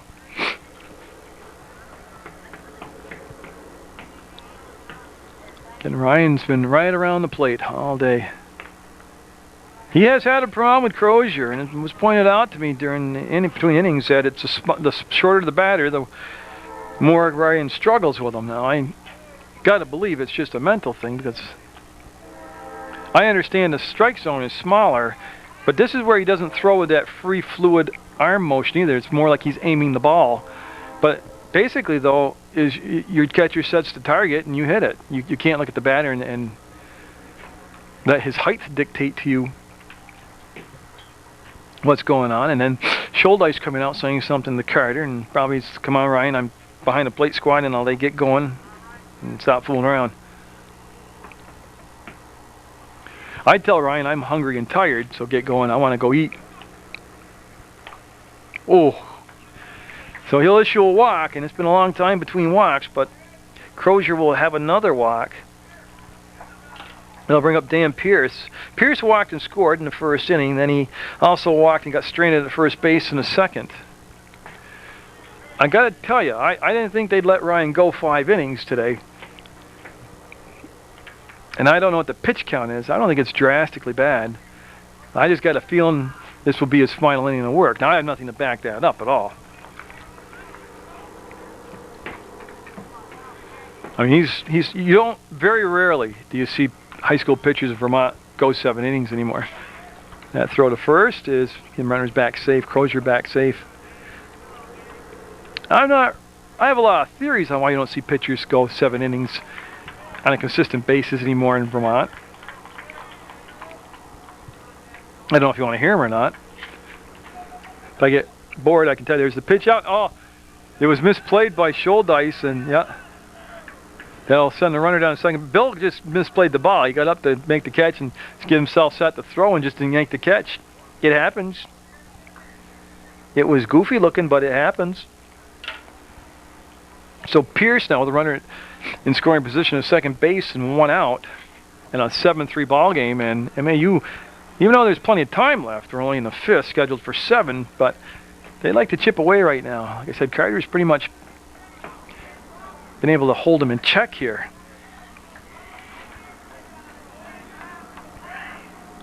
Got him out on that knuckle curve. They're going to throw down, and I'm not sure Scholdice. I'll have to, well, the umpire does indicate that the ball was caught off the bounce. It did hit the earth, so smart base running by Crozier on a throw to first to get the runner out after the strikeout.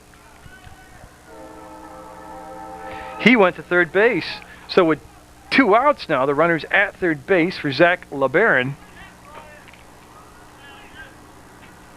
Yeah. Now what Carter should do here is just attack him. There's 2 outs. You take care of the business yourself. You get that 3rd out right here at the plate. Oh, that's a pretty good way to start.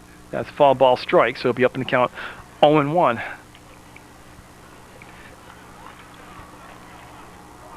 And again, at Sunfield is third base short and left field right now that they got to contend with defensively out there, both teams when they're out there defensively.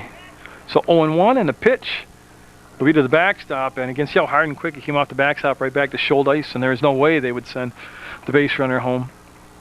Or they could, but there's no way he'd make it, so it'll be a 1-1 count now. Carter with 11 strikeouts in the ball game. He has had a strikeout every inning except... Oh no, he did. He had the strikeout here, and then they threw down the first, but he'll get credit for the strikeout. So he's got 12 strikeouts in the ball game. That's a good pitch. Good pitch. Foul ball strike. 1-2 the count. We're in the fifth, top of the fifth, and the Patriots with a runner at third base and 2 down. Carter with 2 strikes in the count and 12 strikeouts in the ball game. And MSJ with that 7-3 lead. Carter could get the third out right here on the K. That's popped up. Boy, they fight that off. O'Rourke says he's got it, and he does. And that's the inning, and they'll strand a runner at third, and they'll stay 7-3 the mound. He's going into the bottom of the fifth. So Brian O'Rourke taking on Ted Hescock, the pitcher, who came on in relief of Zach LeBaron, who has gone to play first base now for MAU. So O'Rourke looking to get on base today. He's popped up to second and grounded out to third.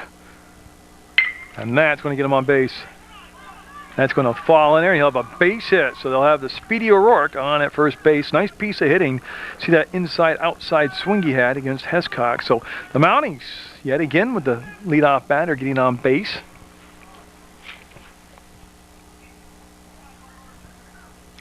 And they'll bring up Nolan Rhodes. Rhodes last time up got on base and scored. He represents the number 9 hitter, and so at the top of the order, Colin McCormick is the on-deck batter for MSJ. And they'll sweep the tag or drop the ball, and the runner was safe anyways.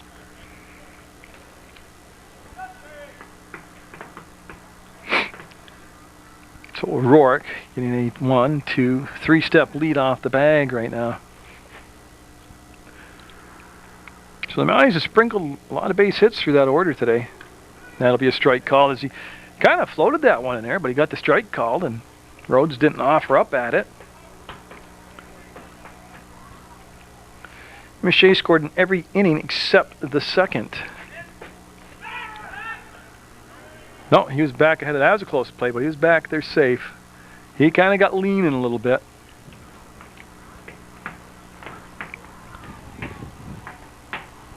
Again, that breeze has stayed stiff, and it's blowing out the left center field. And then Hescock now with the throws mounting up on the throws to first.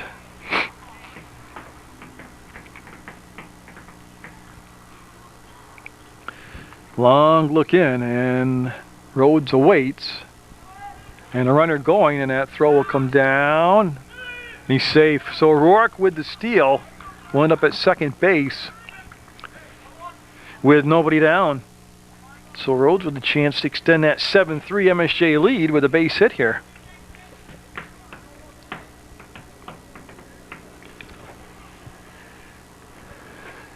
Again, Hescock will kick and fire, and that will break out of the strike zone for a ball. He's a nibbler. He's a breaking ball guy. I can tell you that right now after watching him for a little bit over an inning. He's a nibbler. They had a lefty start the ball game in LeBaron, and they came on with Hescock midway through the last inning to replace him. Yeah, Hescock will just step off the rubber as he couldn't decide on a sign, and O'Rourke really didn't have that big a lead out there at second base.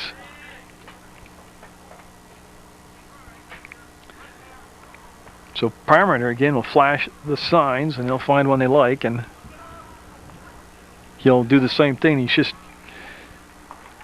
short arming it right now, and that's why he's not getting the pitch above the knee for the strike called. I always call it just a tight arm. They're not really just relaxing your arm and just letting it fly. Just release and let it flow. Throw with it, just relax everything. Yeah, and there's a throw to second base, and you see O'Rourke will be back ahead of that, and I don't know. I just think both MAU pitchers just way too overoccupied with the base runners to the point where they're really not focused and bearing down on the batters enough, and that's what's hurting them. Like, that was a good pitch, but you don't have to give a base hit or a walk to hurt yourself with too many throws to a base, because what you do is you get behind an account, which changes what you can do in the sequence of pitching. And he'll be strike right there. So Rhodes will take strike 3 at the knees looking, and he'll go down for the second time today on strikes. Top of the order with 1 out now will be Colin McCormick. McCormick has scored 2 runs today, and he's got a couple singles. So they're back to the top of the order here in the 5th. Good stop by Parmenter. Actually kind of awkward because he half slid out and turned the glove, but he should have actually slid out fully and made his body big and made the block out there. It worked out for him, so that's really the only important part. He got the job done. Rourke with a big lead down at second. And Hescock's going to come back, and Rourke will be there safe. You know, Coach Carter's seen how easily distracted MAU is, so that's why he puts all these plays on with the big lead and has them dance around and wants them, dares them to throw it.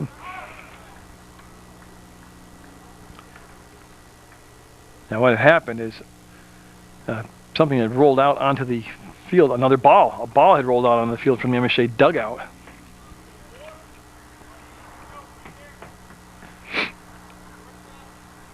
And that's a good stop by Parmenter as that pitch just got away from Hescock up and out of the strike zone, obviously.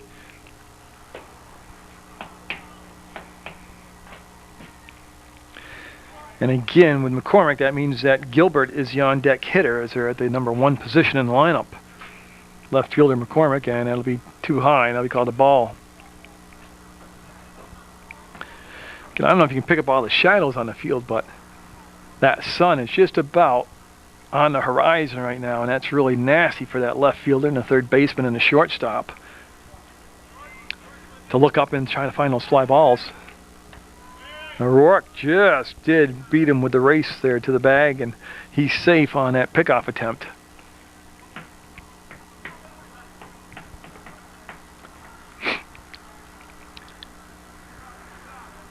So from the stretch, Hescock's starting to really rack up the minutes here. Got him that time. Rourke, I don't know if he jammed his hand or... Oh, you don't want to see him limp. He's had so much trouble with the legs and the knees. Coach coming out to take a look at him though, so whoever it was. Oh, and it's something down in the lower extremities. That's not good. And you see Brian right now kind of putting weight on it, but not really, a little ginger with it. Oh, I think I see his dad, Bill, coming over.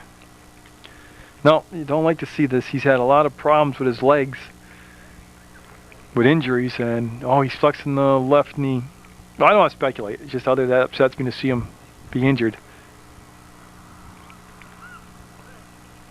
Hopefully, it's not serious. 2 outs now. So McCormick with the bases clear at the plate. And we'll see if O'Rourke will come out to play shortstop the next inning. And that'll be a walk to McCormick as he'll head on down to first. He's been on base all 4 times today. Whether through an error, base hits, now a walk, that's what you want, a guy in the top of the order that can get on base any way at all possibly does it. Now Gilbert up. Wow, he was swinging from the ankles there, boy. He looked like Dustin Pedroia out there. He had a single and scored a run in the first inning. Then he grounded out to second in the second and grounded out to third in the fourth. Those Apperson numbers being thrown at you.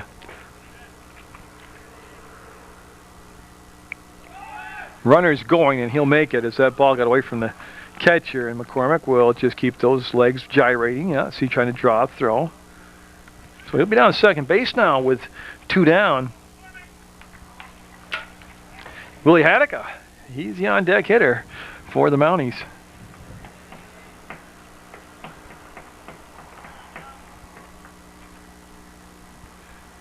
And Hescock won't get the pick this time as Gilbert was back, or I'm sorry, as McCormick was back well ahead of the throw that time, and it was high for the tag. He had to reach up to bring it down. And on a chilly spring day, MSJ up 7-3 over MAU. And that's going to be out of play onto River Street, yep. Like I said, that sunshine is very deceiving, the temperature dropping very quickly, and the wind, which has been a royal pain in the butt all year long, continuing to sweep through Vermont. One thing I loved about Vermont, well, many things, but one thing was we never really had big issues with the wind. We get a windy day occasionally, but now it seems to be the norm. You'll snap off a breaking ball and it stayed high on them, and they'll be out of the strike zone. And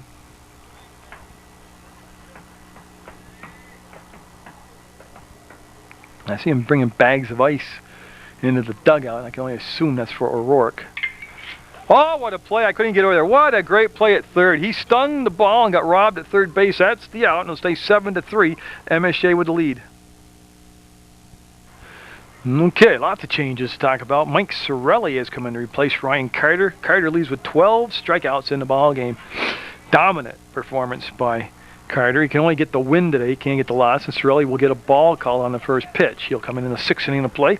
Willie Haddock remains at first base. Colin McCormick has gone into play second. Nolan Rhodes has gone to shortstop. So O'Rourke, whatever the injury was, has not allowed him to come out and play the shortstop position. And Ryan Gilbert, I believe, is gone over to third base. Schuldice remains your catcher. Champagne's in center field. Ryan Carter has gone into left, and that's going to be a base hit. And that's going to be picked up by Champagne. He'll get the ball in, and that's going to be a base run around for MAU. Down 7-3 to MSJ in the 6th. And that was Casey Armstrong, by the way, at the plate. Yeah, Ryan Carter's in left, and I can't see. I can just barely see the number now, so I can tell you. John Bizon has gone into play, right field. And there's a strike. So that is all your changes for MSJ. I'm up to date. I don't know how I've done it. I kept it together, and Sorelli up in the count 0-1 with a runner at first, being held on over there defensively by Will Haddock. That's a ball. Sorelli with a sneaky little move to first base. He's got a decent move over there to the bag.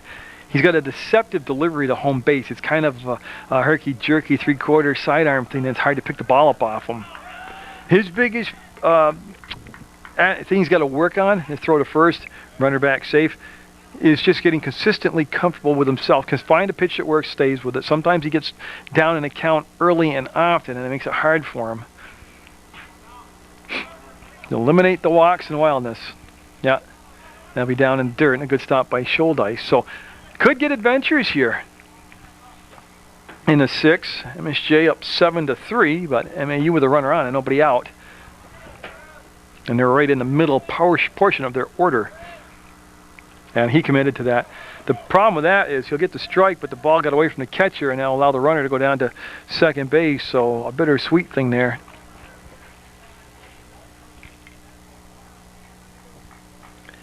So Weinfurt at the plate and Armstrong at second, and nobody down, and 2 strikes in the count to the batter. Long look in. Schuldice wants the ball on the outside edge of the plate, and that's where he got it. And there's a strikeout. Big out right there. They get 1 down with 1 on, and that was just, you could see the target where it was set up on the outside portion of the plate, and that's right where Sorelli put it. He started off on the inside part, and then the ball broke to the outside, and the batter could not reach it, fanned on it. Now Will Colup, he has walked, and he has struck out. So he's only been up twice, but problem for him now, he's starting all over. He's looking at a whole new pitcher now. And again, same pitch as the last one, same results. He'll just kind of weakly swing at it and be a strike.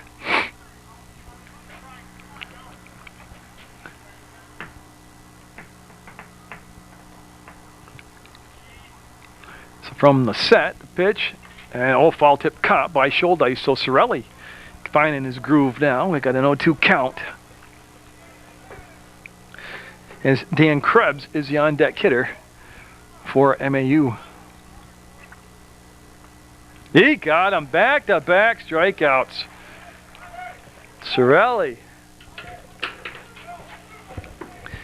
got 2 down now, and he's going to be facing Krebs, who has struck out twice today for MAU.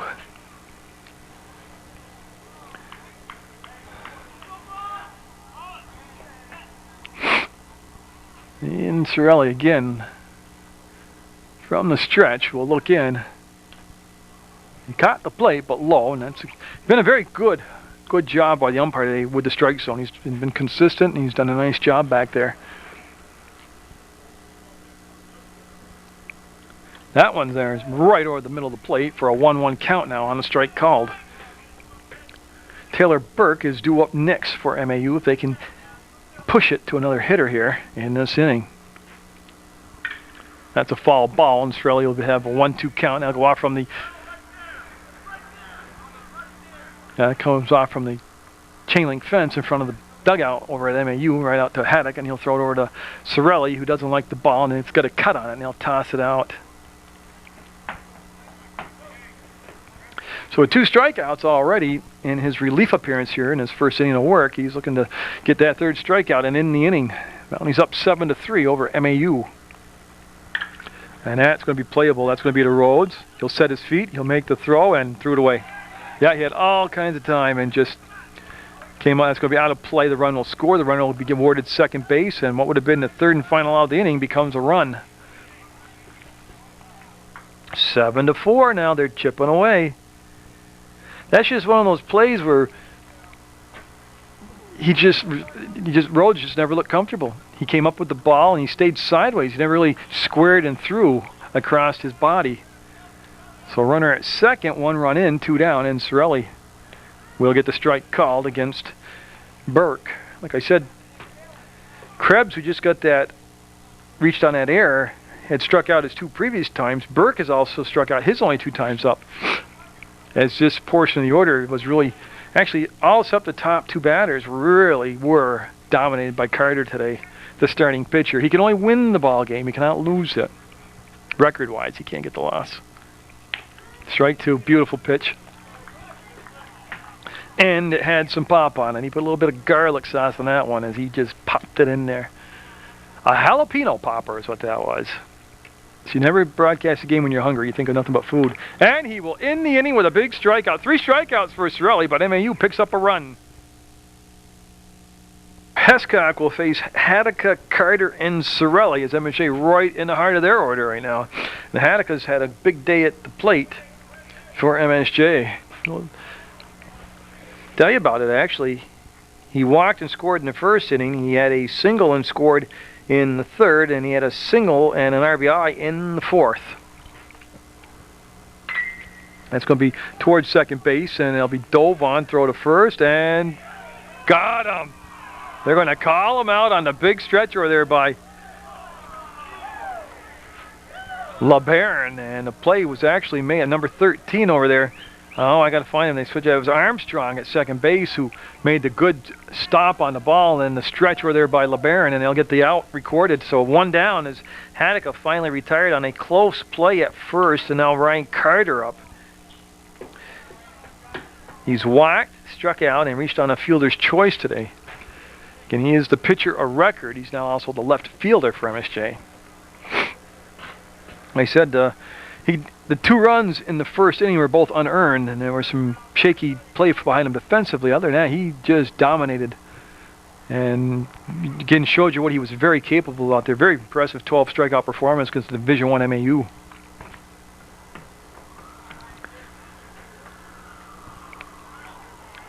He did get to pitch in the Mill River game, but he caught the first 6 innings, then came in and pitched the 7th inning, and that is a tough situation to be in a tight ball game.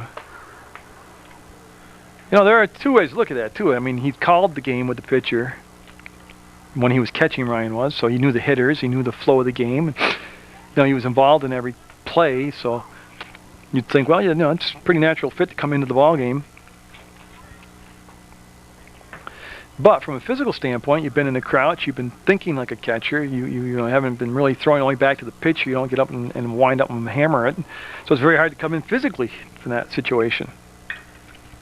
That's going to be the third and foul ball. Foul ball, so Ryan will have to go back, get back in the batter's box, and we'll do it again. As we're late in the ball game, we're in the bottom of the sixth. The Mounties up 7-4 over MAU. MAU had that quick 2-0 lead at the end of a half inning to play. MSJ answered with 3 runs in the bottom of the first inning to have a 3-2 lead. MAU picked up a run in the second, tied it at 3. MSJ in the third took a 5-3 lead, extended it to 7-3 in the fourth, and the Patriots with a run in the sixth. That's where we are right now at 7-4 MSJ. Oh, I tell you, that was a gift call because that was no way a strike. That's the first call I've seen and I got to scratch my head on. It was a backdoor breaking ball that broke around the plate by a mile and never touched it. And Carter struck out for the second time today. And 2 down now and nobody on base, and Mike Sorelli up. Mike Sorelli, I assume, will take the mound and try to pitch this thing to a win for MSJ and seal the deal for Mr. Carter.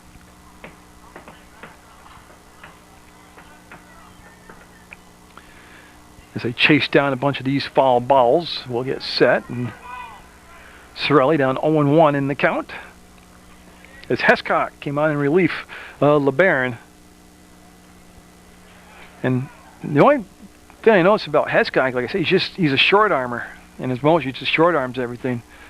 He just doesn't let the arm do the full flow work. Let it relax, let it whip. Got a little bend in that one and got the strike called. If Sorelli can get on, Scholdice is the on-deck hitter. Well, I tell you, he had fooled Sorelli to a point where he started to duck and bail out, and at the last second, he recognized that the ball was going to break over the plate and slapped it foul. That's quite the defensive swing with 2 strikes right there by Mr. Sorelli.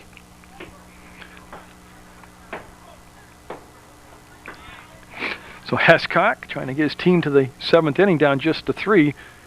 And I think he held up. Will they look down to first base? Yeah, they will, and he will say he did hold up.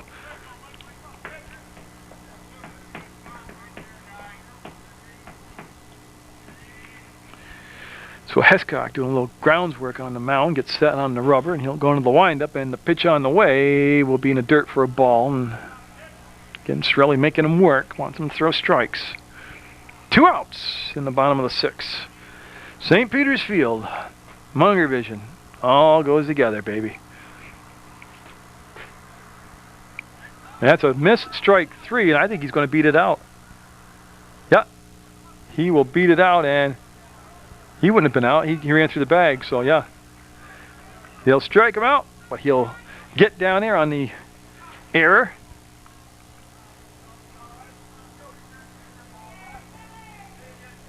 And Scholdice up now. Yeah, Scholdice with an RBI single back in the 3rd.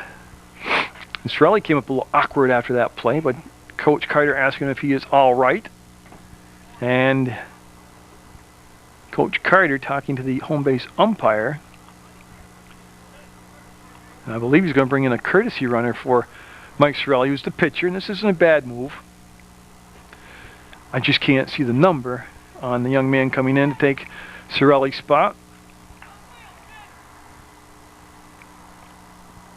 Maybe he'll turn around. Number 1. That's Shane Lee. So Shane Lee out there. Number 1 is the courtesy runner. So we're good to go, and Sorelli will go in and they'll check him out and make sure he's good to go before he starts to pitch. And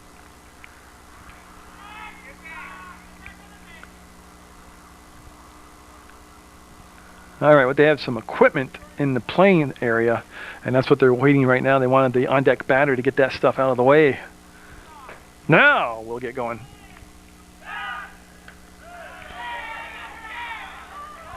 He's out. Yeah, what happened?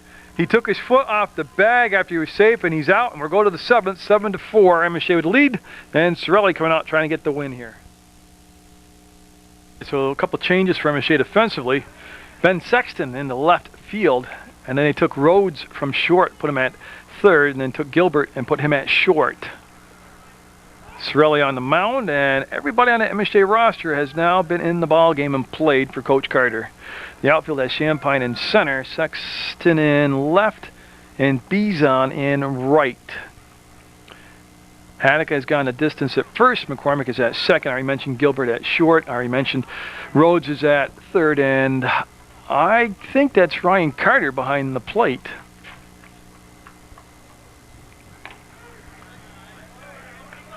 I do believe Ryan's gone from pitcher to left field to catcher now, and that pitch called a strike. As we're at Parmenter up, number 9 hitter on deck. Hitter's top of the order, Crozier, and boy, Haddock tracking the ball. Haddock got it. One down, MSJ just 2 outs away from getting his league win here, and this would be a big win for him. Now Crozier, who they have not kept off the bases all day, he has scored 2 runs. He's been on base all afternoon. He's reached on an error and walked twice. But first time he's looked at Mike Sorelli pitch.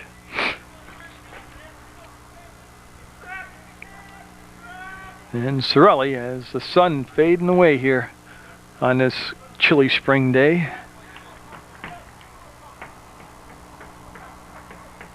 I said weather permitting, you'll see more CSJ softball, more Mill River softball, and some more MSJ baseball.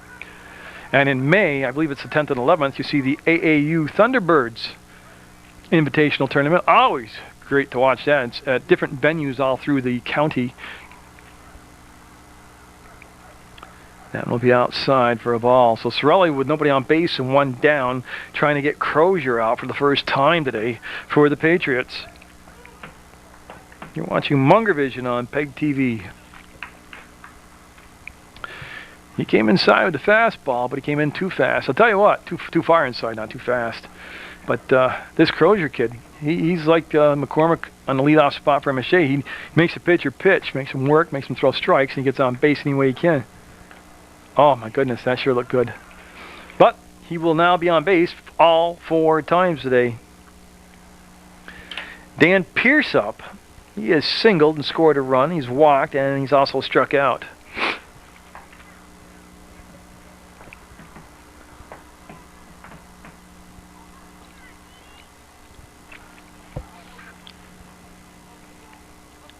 Long look in, and the pitch. It'll be a ball. Yeah, I mean, you know, not where they want to be as far as in the score being down, but where they want to be in the lineup for their last at bats. They're at the, you know, Crozier represents the top of the order. They're at 2-3-4 now. Oh, late swing. He decided way too late to swing on that rising fastball, and he'll take the swinging strike.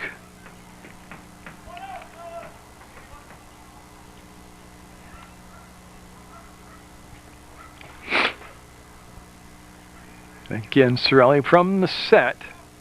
Beautiful pitch. That's Sorelli at his best right there. That's his spot. When he's on, that's the pitch, that's the location, that's his spot.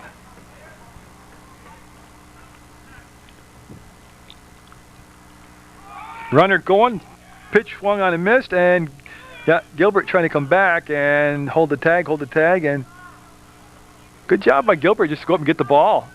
Crozier with the stolen base. Yeah, and the runner, or the batter was out. I thought that was strike 3.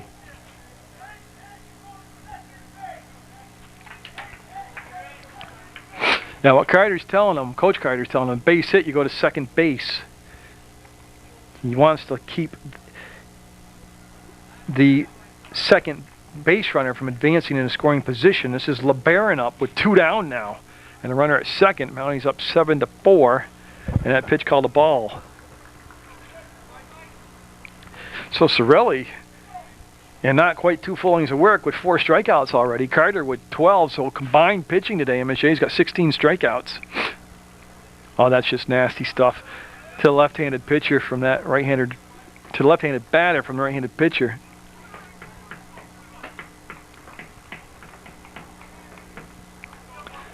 So Sorelli on in relief of Carter. Carter would get the win. Like I said, Ryan had struck out 12 batters today. That's falled back for a strike. And like I said, Sorelli with 4 strikeouts already. That's pretty darn impressive against MAU. 16 strikeouts between your 2 pitchers. Yeah, I hope you've enjoyed all Munger Vision Sports brought to you throughout the season. All seasons, from spring, winter, summer, fall. A lot of hours put in, man. A lot of hours.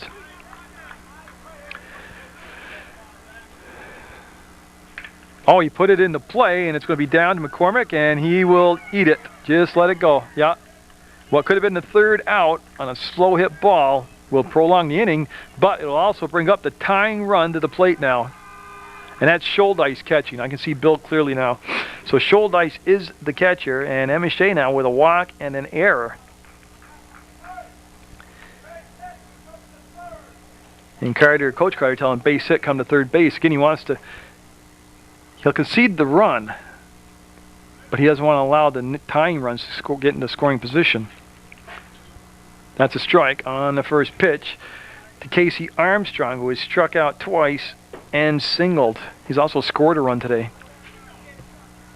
So in a 7-4 game in the top of the 7th, MSJ looking for that third out, and they won't get it there. They'll be out of play for a strike. No, they had the table set for the third out, and then an error prolonged this inning.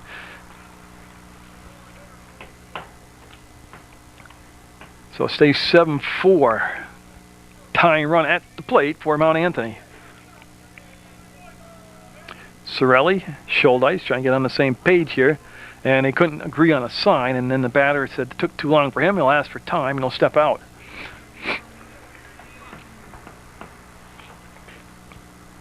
And that time he couldn't get him to climb the ladder.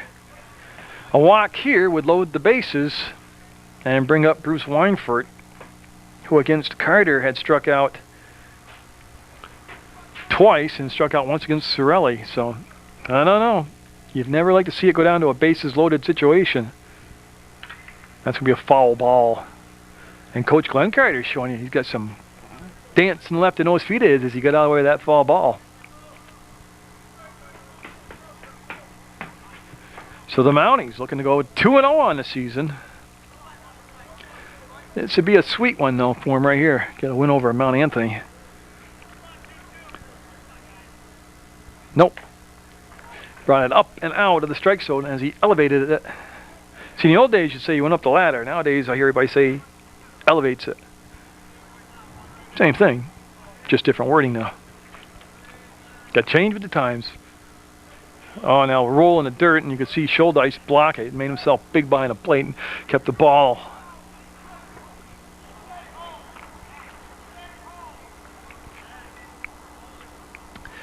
So they're going to make Coach Carter bite his fingernails here as they're bringing it down to the wire as they're trying to hold on to that 7-4 lead.